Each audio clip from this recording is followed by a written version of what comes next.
ইসলামটা কে খায় না মাথা দেয় না ফুটবল খেলে কি আমি ওটাই জানতে পারলাম না। ইসলামটা কি?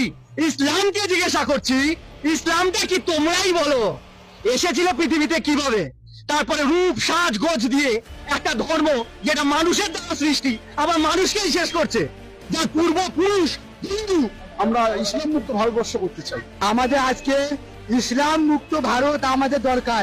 ইসলাম মুক্ত না করলে আমাদের মা বোনদের বাঁচানো যাবে না, সনাতনী ভাই বোনদের বাঁচানো যাবে না, মঠ মন্দির বাঁচানো যাবে না, দেবতার পুজো করতে পারবো না। আর এ তো সামান্য ব্যাপার। সত্য তেতা দাপরে শয়তান বিনাশ হয়েছে, কলিতে বিনাশ হবে। কলিতে কারা বিনাশ করবে? সাধু সন্ত। সাধু সন্ত বিনাশ করবে। বিনাশকারী সামনে চলে এসছে, ওদের সময় হয়ে এসছে। মমতা ব্যানার্জি হুঁশিয়ার। গোটা ভারতবর্ষে কয়েক কোটি নাগা সন্ন্যাসী আছে, যেটা আমরা মুঘলের সঙ্গে লড়াই করেছিলাম। সারা বিশ্ব বলছে ইসলাম মুক্ত ভারত। যে ভারত সারা বিশ্বকে পথ দেখাচ্ছে, সেই ভারতকে রক্ষা করতে সারা বিশ্ব দাঁড়িয়ে গেছে। এরপরে বন্ধুরা, হিন্দুরা জাগো, কেন ইসলাম মুক্ত ভারত বিশ্ব চাইছে? 1400 বছর আগে ইসলাম তৈরি হয়েছে, 1450 বছর আগে, 1400 বছর আগে ইসলাম পাড়ি দিয়েছে। আমাদের দরকার জিহাদ মুক্ত ভারত। শুধু ভারত না, জিহাদ মুক্ত বিশ্ব। যে জিহাদবাদ বলছে যে মুসলমান ছাড়া কেউ থাকবে না, মুসলমানকে কেটে দাও, আর মুসলমান হলেও শান্তি নেই। এই তুই শিয়া, তাহলে তোকে কাটবো। এই তুই সুন্নি, তাহলে তোকে কাটবো। তুই আহমদিয়া, তুই বারেলভি, তুই সালাফি, তুই ওয়াহাবি, তুই ইসমাইলি, কাটবো। এই চিন্তাটা মৃত্যু দরকার। এগুলো সব উপধর্ম, ছলধর্ম। আজকে ছলধর্ম করে আজকে ভারতবর্ষটাকে শেষ করার চেষ্টা করছে।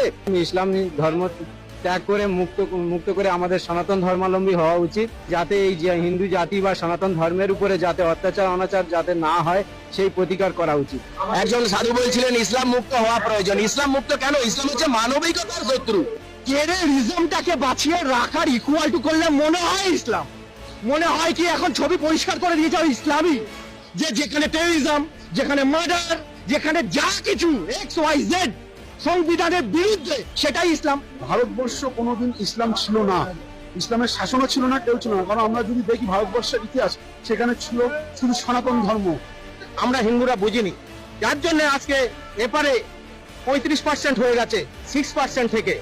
আমি সুমন্ত চক্রবর্তী, পূর্ব বর্ধমান জেলার 31 নম্বর ওয়ার্ডে আমার নিজস্ব প্রত্যেক বাড়ি ছিল। আজ আমি 2018 সাল থেকে সেই পৈতৃক বাড়ি থেকে জেহাদি মুসলমানদের অত্যাচারে এক প্রকার তাদের ফতোয়ার জন্য সেই নিজস্ব পৈতৃক বাড়িতে 2018 সাল থেকে ঢুকতে পারছি না। আজকে যে হিন্দু সনাতন ধর্মটা কোথায় যাবে? আজকের হিন্দু সনাতন ধর্ম কোথায় যে দাঁড়াবে? ইসলাম বলে কোনো কথা ধর্ম ছিল না।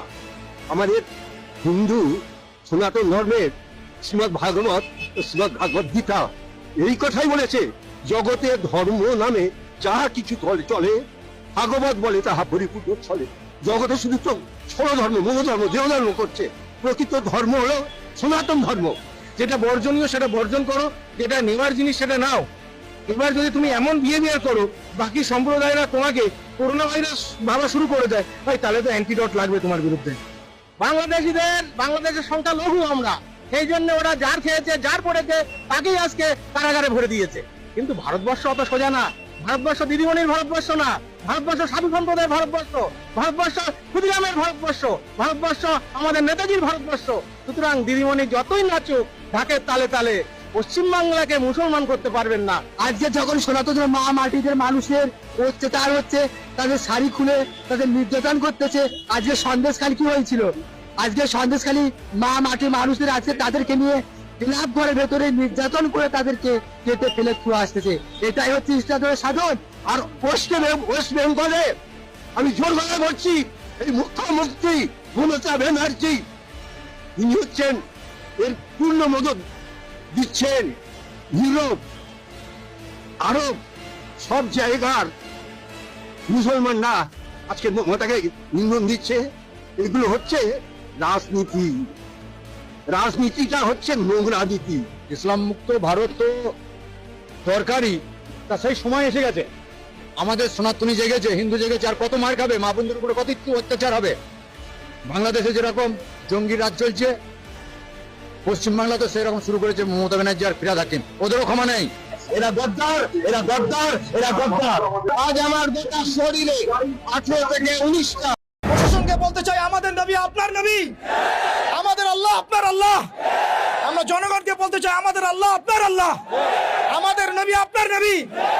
এটা কোনো সাম্প্রদায়িক আন্দোলন নয়, এটা কোনো সাম্প্রদায়িক আন্দোলন নয়, এটা একটা জাতীয় আন্দোলন। আমরা জানি আপনারা ইমারা কায়েম করতে পারবেন না, আমরা জানি যে আপনারা আল্লাহর বিধানকে আল্লাহর জমিনে বাস্তবায়ন করার ক্ষমতা রাখেন না, কিন্তু অন্তত সাতেমদের বিচারের আইনটা বাস্তবায়ন করে নিজেদের ঈমান এবং মুসলিমত্বের ন্যূনতম পরিচয়টুকু দেন।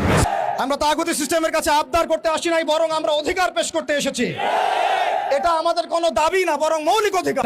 আমরা আমাদের মৌলিক অধিকার পেশ করতে এসেছি। আমরা এখানে বিগত জুমায় রাখাল রাহা এবং তার দোষরদের ব্যাপারে ব্যবস্থা নেওয়ার জন্য এখানে এসেছিলাম, এই দাবি উত্থাপন করার জন্য এসেছিলাম, কিন্তু আমরা এর কোনো বাস্তব প্রতিফলন দেখি নাই।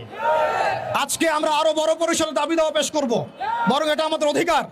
সেটা হচ্ছে শুধু রাখাল রাহা নয়, বরং যত প্রকার সাতেমে রসুল আছে, যত প্রকার আল্লাহ দ্রোহী আছে, ইসলাম বিদ্বেষী আছে, প্রশাসনের মধ্যে হোক, আমলাতন্ত্রের মধ্যে হোক, এমপি মন্ত্রীর মধ্যে হোক, জনগণের মধ্যে হোক, ব্লগারদের মধ্যে হোক, যে কোনো শ্রেণী পেশার মধ্যে হোক না কেন, তাদের সবার বিচার বাংলার মাটিতে করতে হবে। এখানে আমরা শুধু একজন রাখাল রাহার বিপক্ষে কথা বলতে আসি নাই, আমরা রাখাল রাহার যত রকম দোষর আছে, তাবেদার আছে, সবার বিরুদ্ধে আমাদের অবস্থান স্পষ্ট করতে এসেছি। দ্বিতীয় কথা হচ্ছে এই সিস্টেম প্রণয়ন করতে হবে এমনভাবে যাতে আন্তর্জাতিক বিচার ব্যবস্থাকে পর্যালোচনা করে এমন একটা ব্লাসফেমি আইন বাংলাদেশে প্রণয়ন করা হয়, যাতে এই বিষয়গুলোর বিচার তো হয়, ইন ফিউচার ভবিষ্যতে বাংলাদেশের মাটিতে কেউ আল্লাহ এবং তার রসুলকে কটূক্তি করার সাহস না পায়।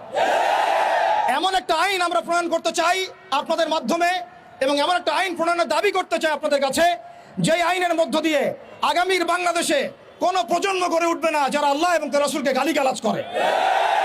আমরা জানি আপনারা শরিয়া কায়েম করতে পারবেন না, আমরা জানি আপনারা ইমারা কায়েম করতে পারবেন না, আমরা জানি যে আপনারা আল্লাহর বিধানকে আল্লাহর জমিনে বাস্তবায়ন করার ক্ষমতা রাখেন না, কিন্তু অন্তত সাতেমদের বিচারের আইনটা বাস্তবায়ন করে নিজেদের ঈমান এবং মুসলিমত্বের ন্যূনতম পরিচয়টুকু দেন।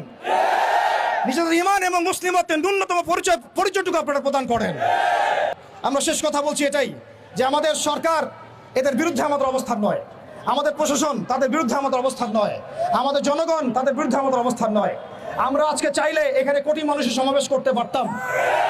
আমরা ওয়ার্ল্ড অ্যাফেয়ার্স বুঝি, আমরা জিও পলিটিক্স বুঝি, আমরা দেশের অভ্যন্তরীণ বিশৃঙ্খলাগুলো বুঝি, কিন্তু আমরা সাতেমে রসুলের ইস্যুতে কেউ চুপ থাকবো না ইনশাআল্লাহ। যতদিন পর্যন্ত আপনারা এটা বাস্তবায়ন করবেন না, ততদিন পর্যন্ত বাংলার তাওহীদি জনতা ঘরে কখনোই চুপ করে বসে থাকবে না। অতএব আমরা সরকারকে অনুরোধ করতে চাই, আমাদের নবী আপনার নবী, আমাদের আল্লাহ আপনার আল্লাহ। প্রশাসনকে বলতে চাই আমাদের নবী আপনার নবী, আমাদের আল্লাহ আপনার আল্লাহ। আমরা জনগণকে বলতে চাই আমাদের আল্লাহ আপনার আল্লাহ, আমাদের নবী আপনার নবী। এটা কোনো সাম্প্রদায়িক আন্দোলন নয়, এটা কোনো সাম্প্রদায়িক আন্দোলন নয়, এটা একটা জাতীয় আন্দোলন, এটা একটা জাতীয় আন্দোলন। মান সাব্বা নবিয়ান ফাকতুলুহু, মান সাব্বা নবিয়ান, মান সাব্বা নবিয়ান। ওয়া আখিরু দাওয়ানা আনিল হামদুলিল্লাহি।